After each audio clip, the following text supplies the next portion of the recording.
I'm pleased to introduce Dr. Anna Akbari. She's a sociologist, entrepreneur, innovation consultant, and writer. Her research focuses on visual and virtual self-presentation, technology and human intersects, dating and interpersonal relationships, and happiness and well-being. She's here today to talk about her book, Start Up Your Life, Hustle and Hack Your Way to Happiness. Please join me in giving a warm welcome to Dr. Akbari.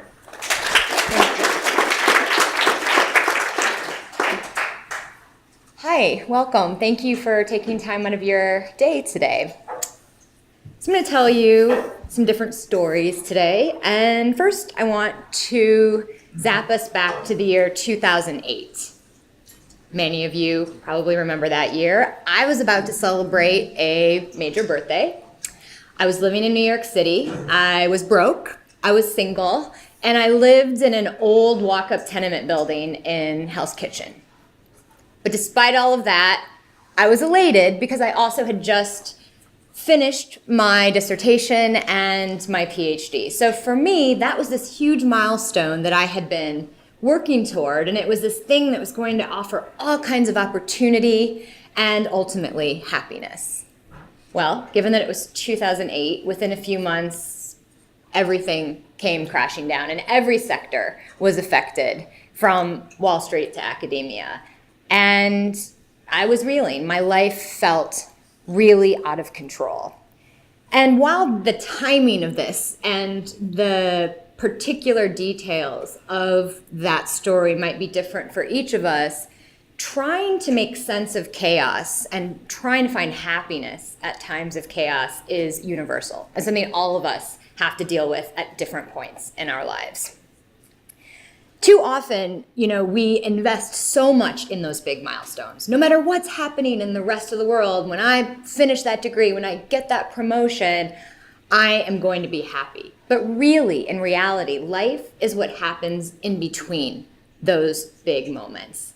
And so in Start Up Your Life, in my new book, I look to Silicon Valley and the methodologies and principles that guide it to use that as a springboard for tools that you can use in your own life to be happier and more successful, no matter what point you're at in your career or your personal development. So why a startup approach? Maybe I don't have to convince you guys of that, but I think it still is worth articulating. When startups launch, chances are they're going to fail. Chances are not that they're going to have $1 billion exit. That's more of a pipe dream. It's something that we hear about a lot in the news, but it's not the reality for most everyone. And you can't really plan. You don't even know if you're going to be around tomorrow. So you have to find a way to be happy in the process, along the journey. They iterate, they experiment, they fail, they pivot. And that joy in the process is something that a lot of us don't really allow ourselves a lot of time and space to do. So this is an approach about happiness today, not happiness someday. Because it's really not the promotion, it's not the marriage, it's the small stuff. It's the minutia of your everyday life. The choices that you make on an everyday basis. What you're eating right now for lunch. The culture you engage with, the company you keep, the way you present yourself at a meeting or a presentation. It's the cumulative effect of all of those things that ultimately have the biggest impact on these bigger milestones. And so often we see a disconnect between them. We think this small stuff doesn't matter. So this is about how the small stuff really does matter. And this is the approach to living that I needed but couldn't find back in 2008. I want to get a sense of, how do you guys feel about self-help? Do you read self-help? Are you into it? You hate it? You like it? You read it? Okay. Well, maybe some of this resonates with you. I struggle a lot with that genre. It's something that I'm inclined toward.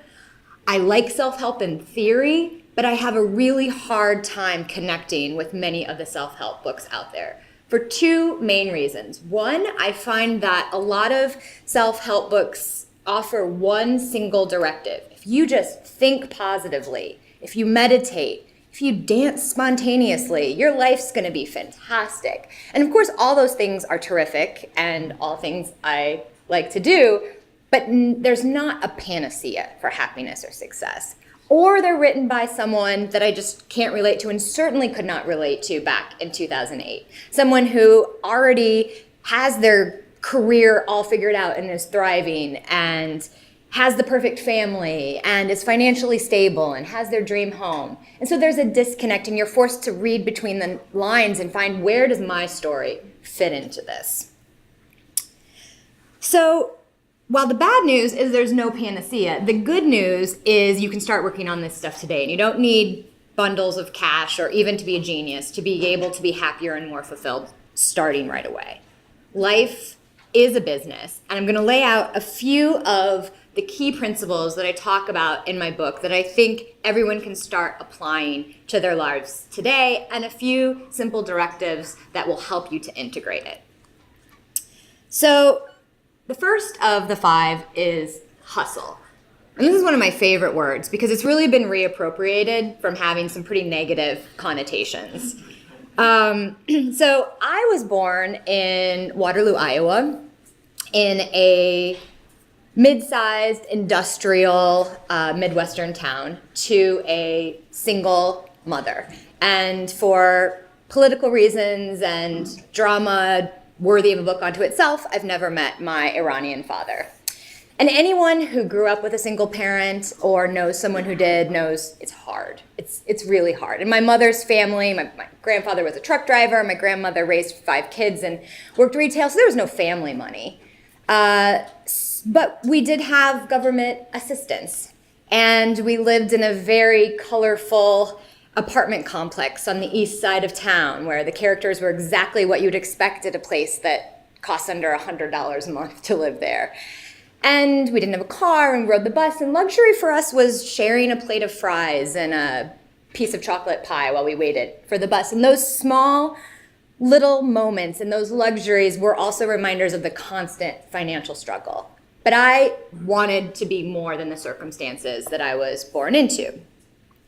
So I hustled and I studied and I rose through the ranks like I'm sure many of you did as well.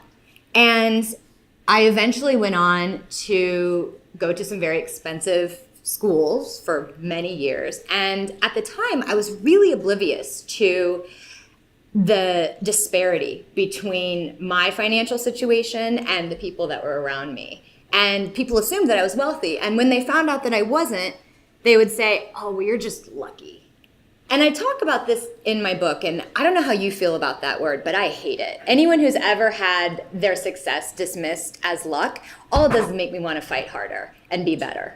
And so that's what I tried to do. I bootstrapped my life. Now, bootstrapping is something we hear of quite often in the startup world. And it's something that a lot of startups have to do out of necessity, where you basically do without money and you call on whatever resources you do have to make the most of the situation. But it's hard. Bootstrapping is really difficult. It breeds a survival mentality and it teaches you some really hard lessons very fast, whether you're ready for it or not. But you don't have to be starting a company to realize the benefits of bootstrapping. Really, it's more about attitude. Being a hustler is something that everyone can embrace because scrappiness, not pedigree, prevails in the long run. And hustling keeps you hungry. And hunger always beats complacency. So, does anyone know what the single biggest indicator is of long-term health and happiness? Any ideas? Genes. Sorry? Genes? That is a factor for sure, yes. Resilience. Resilience is good, yeah. Health. But something that would contribute to your health. Fitness. Okay? There's a big one, yeah. Social connection. Yeah, that's it. That's the big one. So all those that you mentioned are definitely part of it. But social connections, companionship, something we crave, is the single biggest indicator of whether you're going to be happy and healthy long term. So much so that if you are lacking in personal close ties, it's the equivalent of smoking a pack of cigarettes a day or being obese. So it's a pretty big deal. And, partnerships, they're hard. So it's easy to say, I'm going to do it by myself. But, business partners and spouses are very similar in a lot of ways. There's even a honeymoon phase where you think that they're perfect and everything's fantastic, and then the blemishes start to rise to the surface and the daily tensions start to erode the social graces. But successful partnerships, whether it's in business or for pleasure, are more similar than you might imagine. And they are not about strength and strength or perfection and perfection. Oftentimes it's the baggage that we bring to those, and something we all have plenty of, that actually makes the relationship stronger and the other person better. Because whatever it is that you're bringing to the table, you're challenging that person in a new and different way than they would be if they were with someone that's just like them, or if they didn't engage with you at all. Jeff Bezos, one of your neighbors here, when he was looking for a partner, it is told that he actually created a flowchart of the women that he was dating, and he approached it like a business.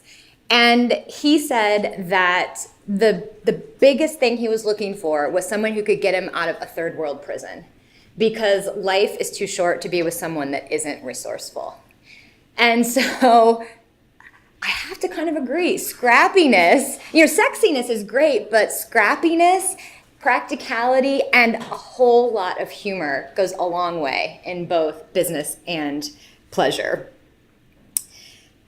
But relationships are significant in our lives far beyond just romance or even business partnerships. There was a time in my life when I used to say that I really wanted a patron. I wanted a sponsor of sorts, to fund all of my creative pursuits. And of course that doesn't exist. But I realized I sort of had a variation of that already. So entrepreneurs will seek their money formally from investors. But in our personal lives, we don't usually have that opportunity. So we have what I call life VCs. And life VCs are essentially the individuals in our lives that console us, they mentor us, they make introductions, they riff with us on ideas. And it's important to note that this is not networking as usual. This is not something that's achieved by throwing a business card at someone or just linking in with them and then disappearing. This is about cultivating relationships, both really close and also more peripherally over the course of a long time, so that there's a constant feedback loop. And one of the things that prevents that from happening is a phenomenon that has really skyrocketed as of late, which is ghosting. Anyone been ghosted lately? It used to be sort of this thing that would happen more in dating. Does everyone know what ghosting is? No? Okay. Yeah? Yeah. Ghosting is basically where you maybe have a date with someone, or you have a business meeting with someone, something where you would at least think the person would respond to you. It's not a cold call, let's put it that way. And then they never, ever get back to you. And this is happening more and more in the professional world as well. You might even submit a proposal to someone, and then suddenly you can't get them to respond to you for months or maybe ever. And what happens when we do varying degrees of ghosting is we cut out the opportunity to nurture those relationships so that we can be mutual life VCs to each other.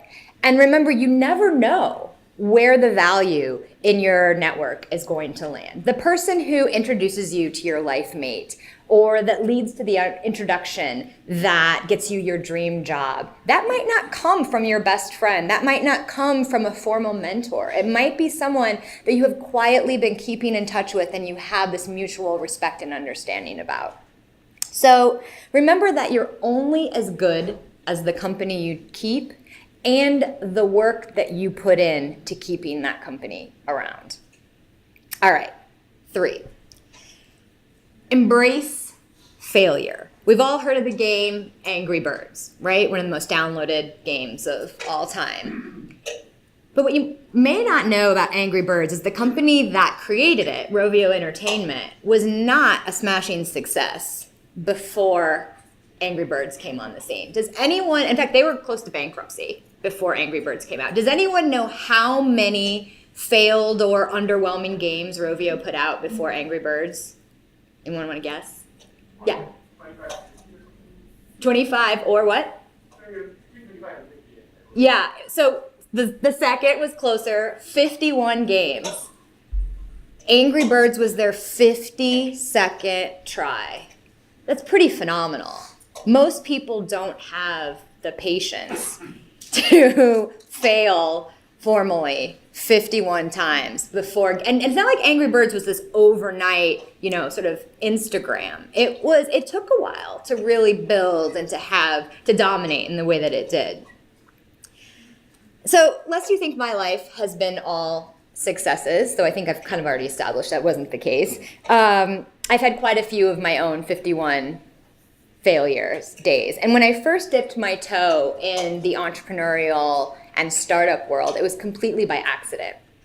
I was at a friend's house party on a roof in New York, and this was years ago. And after sharing a bottle of wine, I said I wanted to start a new social networking platform. It was going to be like Friendster. Remember Friendster? One of the really early social networking platforms. Only this one was going to isolate your dating network. It was going to link you and visualize everyone you've dated and everyone they've dated. And so you'd see all your degrees of relationships based on your dating history. Now, this was a terrible idea. That's why you've never heard of it before. But a friend that was there thought that I was somewhat serious, I guess, or thought it was an amusing idea, passed it on to another friend, and we ended up talking about it. He was a software developer.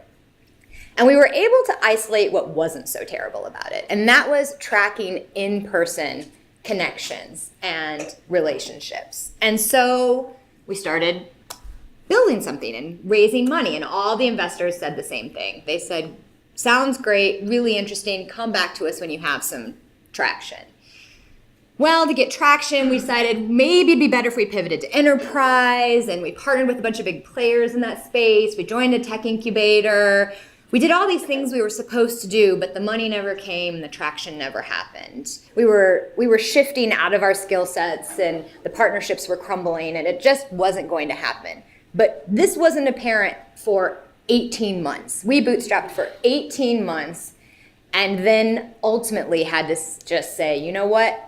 This isn't working, it's not gonna happen. So at the end of that, I had no money, no company, and no idea what to do next. And of course, my family thought I was absolutely crazy. And amid the wallowing, which I did for about 2 weeks, I had this epiphany. When I had been pitching to investors, many of them said, they would look at my bio and they would say, yeah, this is fine, but I'm really interested in that other thing you do, that intelligent image consulting. What's that? Why don't you do something with that? And I dismissed it every single time. I was so closed to it.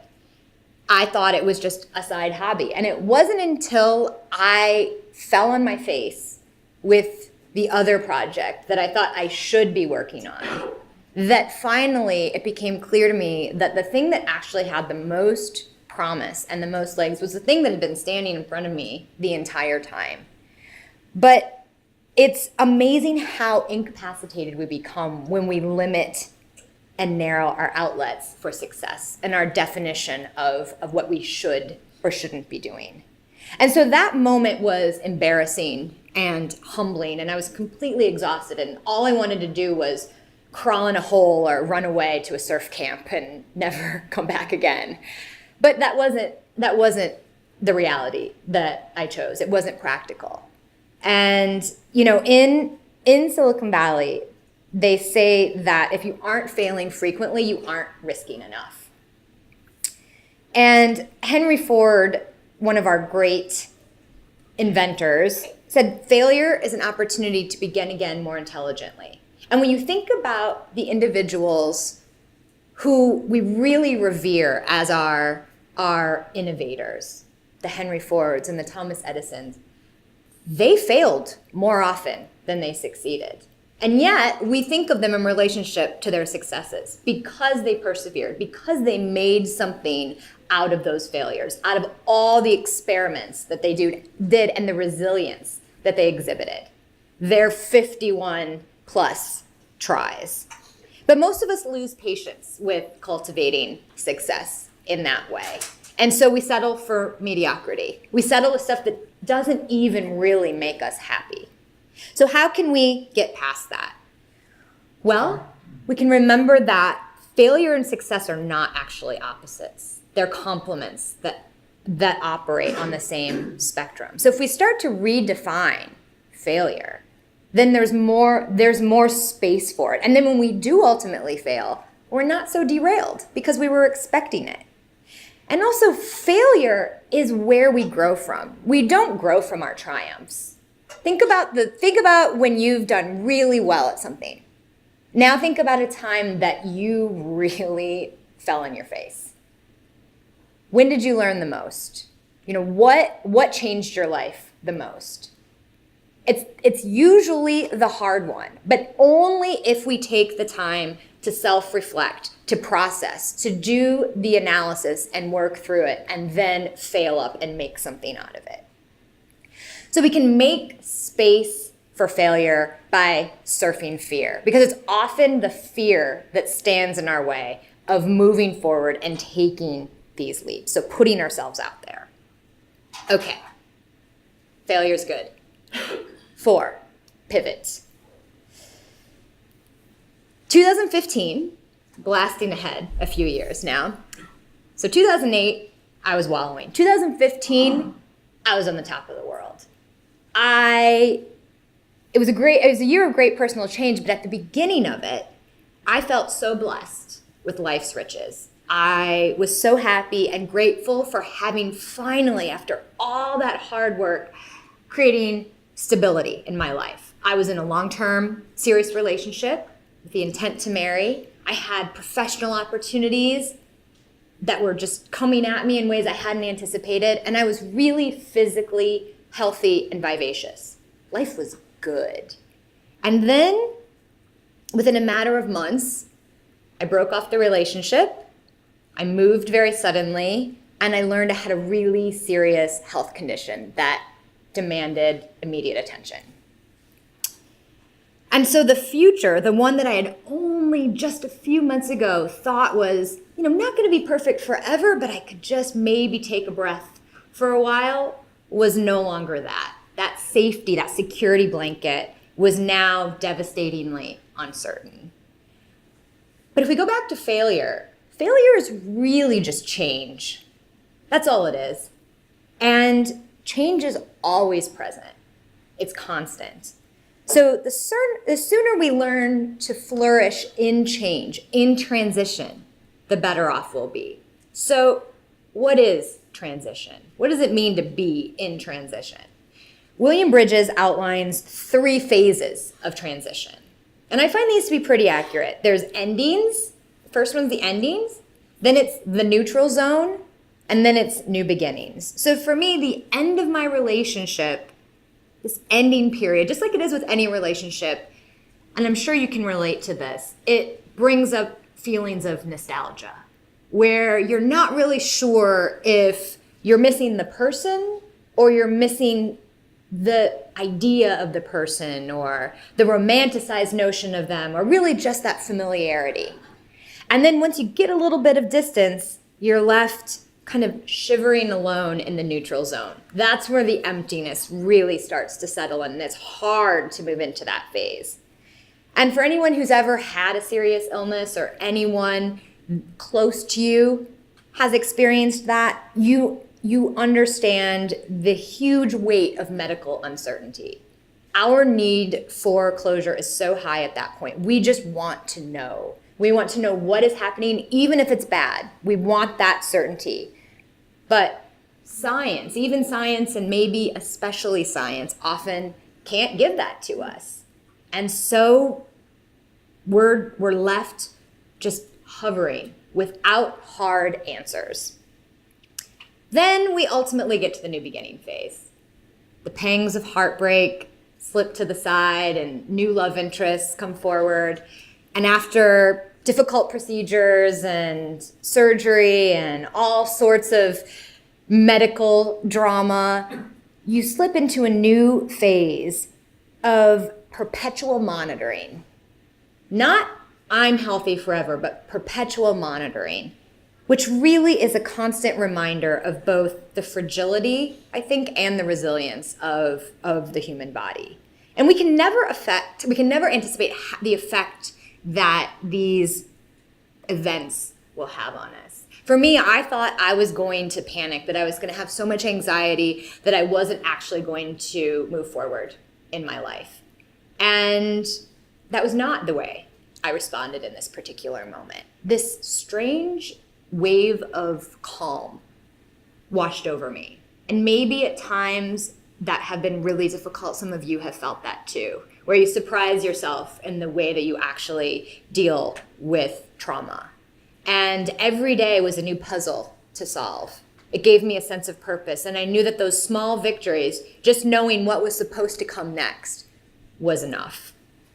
And so it's at those moments that we realize that we are in a state of permanent transition, that we can slip into what I call blissful uncertainty and just exist there, because that notion of stability is false.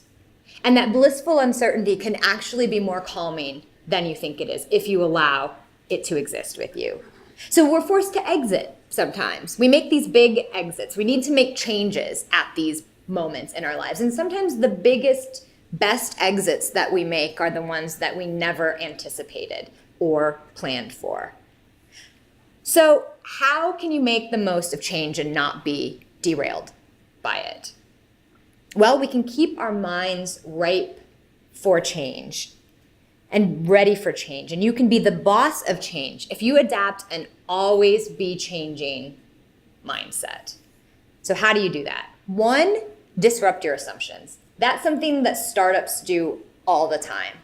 They don't take over industries by doing things the way it's always been done. They're poking holes in it. They're unlearning.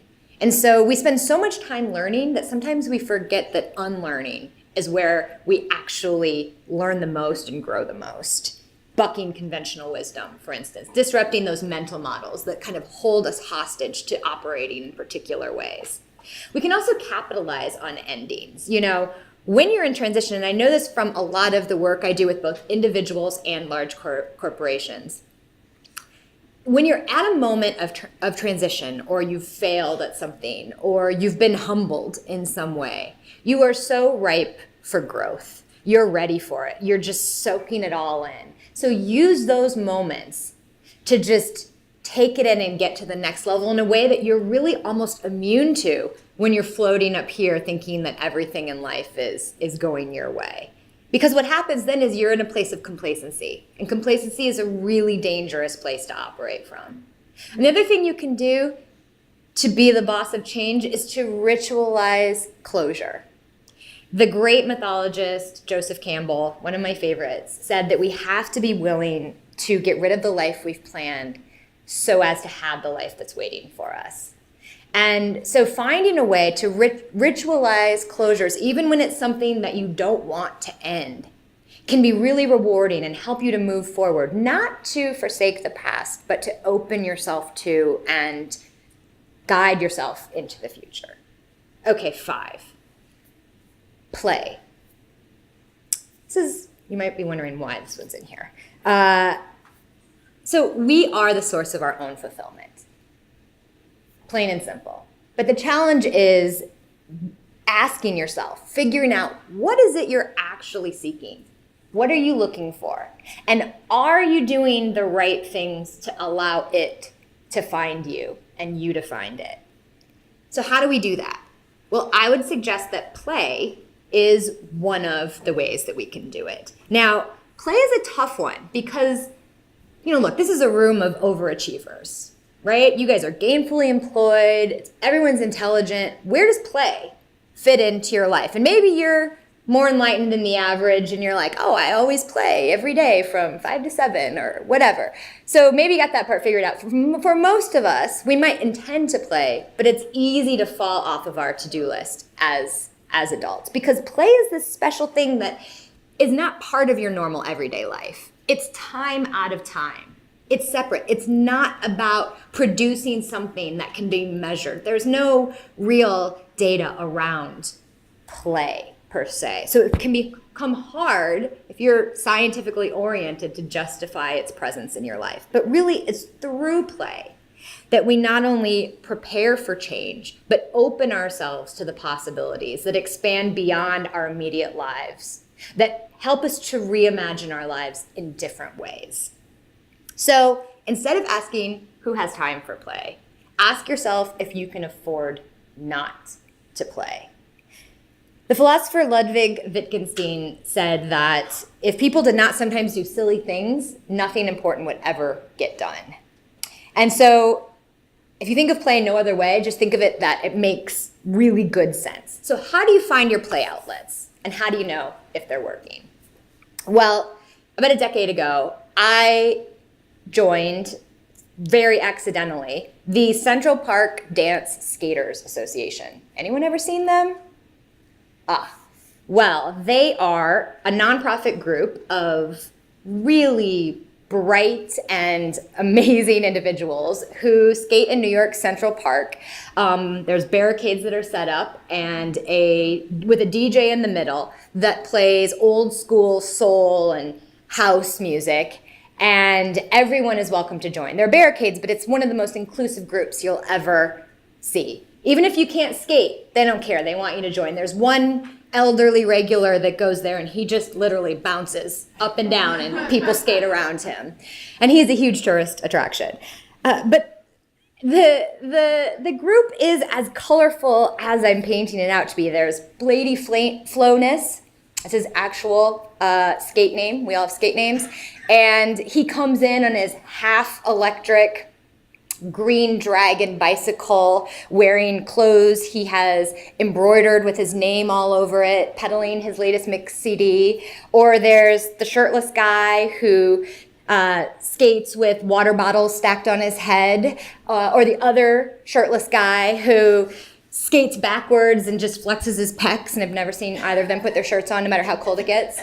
Or there's my favorites, the Hollywood Roller Twins, who are neither affiliated with Hollywood nor twins, but they do have choreographed routines that they do, and they always dress alike, and I've known them for 10 years and I still can't tell them apart. Or the recently deceased octogenarian leader, Leslie, who only wore purple, his house was all purple, and he got married on his roller skates. So this place, the Skate Circle, it is an adult playpen. It is one of the happiest places you can ever walk into. I've been sad or depressed or hungover, and I've walked into the Skate Circle, and suddenly everything in life is perfect and great. And I know you've felt a place like that in your life, where you walk there and nothing else matters. So for some people, it's as simple as jumping in the ocean. But in that space, the soulful music, the physical flow state that you go into, the community that's there, it's nothing short of magical. And I think that's the thing that's hard to capture as adults, magic. It's the stuff that we believed as kids, the magic carpets and, this object would have some special powers. And we kind of get it at the box office with superhero movies and maybe Star Wars, but outside of the theater, it's really hard to find magic in our everyday lives.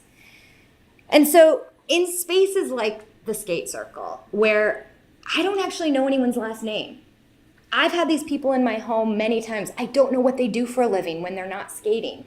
And I refuse to ask them, because somehow the stark realities of everyday life seem offensive to the magic and the sacredness of that space. So when I'm not roller skating, I am what you might call a karaoke enthusiast. And do I have any karaoke lovers here? Maybe? All right. So that was not always the case. I was shy at first, and I would go with some friends to a Midtown dive bar, and they would sing their duets, and I would be really jealous and wish I could sing with them. And then one day I was like, that's it, I'm gonna do it.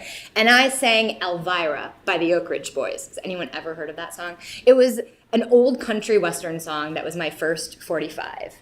And it was kind of good. And so then I started doing a little Linda Ronstadt and some Dusty Springfield and a little Gladys Knight, and suddenly I had the bug. And so I started hosting with some friends some monthly karaoke parties in Manhattan, everywhere from tiki bars to underground basement bars. And some of them were wild and costumed, like our pants-optional Valentine's karaoke parties, or the annual holiday Santa Okie gathering. But we always had the roaming cowbell and the tambourines and the taxidermy mascots that would sing with people. And it was everyone from bankers and lawyers to technologists and artists. And it was, again, it was this happy place that I didn't seek out any more than I sought out the skate circle. And I didn't make a cent on this, and it certainly did not progress my career in any meaningful way immediately. And yet, it was an important part of creating the happiness that I needed. So our life pivots don't always come from the things that we anticipate that they will. Our career trajectories don't always lead from the things like the degree or the promotion. A couple years ago, I was feeling stuck professionally, personally.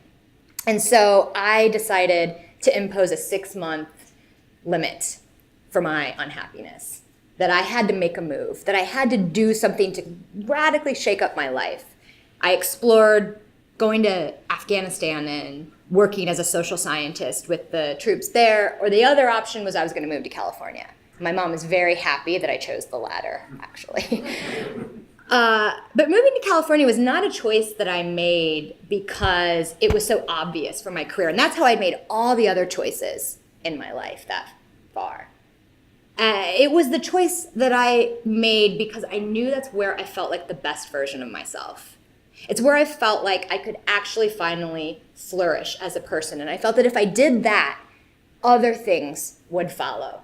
And sure enough, they did. But the mere imaginings of allowing myself to extend beyond what felt really, really practical suddenly opened up a world that I hadn't been anticipating. I needed that giant pivot to allow myself to go beyond practicality, because it's not about practicality or passion. Those two things are not at odds.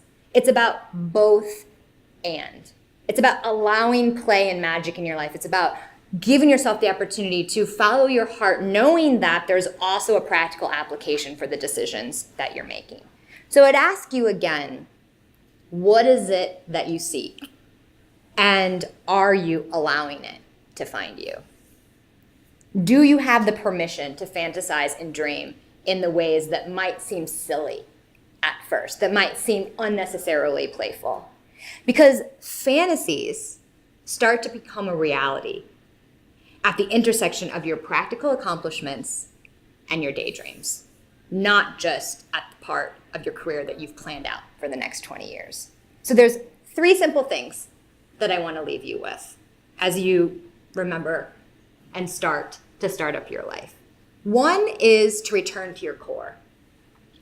Startups push out MVPs all the time, minimum viable products, right? They're lean, they're simple, they do something really well and they get it right and it resonates with people. But as we get older, things layer, the shoulds layer, the nice to haves layer, and it becomes difficult to know what is really our core. So ask yourself, what's your mantra? How can you strip away the layers that have bogged you down and get back to what's at the core of everything you do? See if you can do that, and then give yourself permission to let go of the other stuff that doesn't actively contribute to that core. The second thing is to settle for good enough. sometimes the practical application of finding joy in the process is not really sexy. Sometimes you have to settle for good enough so that you have the chance at something that's really, really great. We are multidimensional, imperfect creatures, but perfectionism is paralyzing a lot of the time. And that's where that fear comes back in. So remember Eleanor Roosevelt's words, you don't have to become a hero overnight. The arc of your life is long. Your ability to turn failures into successes is long. The arc of your happiness is long. And finally, 3, to serve others is to serve yourself. A useful life is a happy life, and altruism and ambition are not at odds with one another. And we might not like everything that we see happening in the world around us, but we get to design our own lives. We get to decide what our legacy is going to be and how we touch the communities that we are a part of. And that's really empowering and hopeful. So at the end of each chapter in my book, I offer what I call the lazy lowdown. And essentially it's the top 10 chapter takeaways. And so in case you dozed off at any point, I'm gonna leave you with the top 10 lazy lowdown from this presentation. 1, personal fulfillment is created, not inherited or earned. 2, a haphazard search for happiness leads to unpredictable, intermittent results, not sustainable well-being. 3, hustle trumps pedigree. It keeps you hungry, and hunger always beats complacency. 4, give yourself permission to fail, and you acquire the ability to succeed. 5, get barreled by fear. Hang 10 on its frothy swell and enjoy the ride. 6, embrace a life in transition, because change is not coming, it's already here. 7, it's never too early or too late to reinvent yourself. So pivot your life toward happiness. 8, get serious, start playing. 9, champion good enough so you have a chance at really great. And 10, become an MVP. Return to your core or just discover it for the first time. Thank you for your time and attention, and I'll open the floor to questions. I was wondering, you mentioned about ritualizing endings. Closure, yeah. Closure. Yeah. I was wondering what you meant. Of course, I'm going to read it in the book, but I was wondering now whether you meant that we should have a ritual to meet them, or whether we should make it a habit of forcing ourselves to endings every so often in order to challenge ourselves. Yeah. Well, I think the original intention is to, life doesn't always give us the neat and tidy endings that we want, whether it's professionally or personally. We're often left hanging a little bit. And so you have to create your own closure. And for a lot of us, that gives us peace of mind if we're able to ritualize closure, and it makes it easier to move forward. But I think to your other option, that's also really important, to know when enough is enough, So I'm saying, embrace risk and fear, but know your breaking point. Know when it's okay. You don't have to be a hero overnight. Well, thank you very much. Yeah, thank you. Thanks for coming.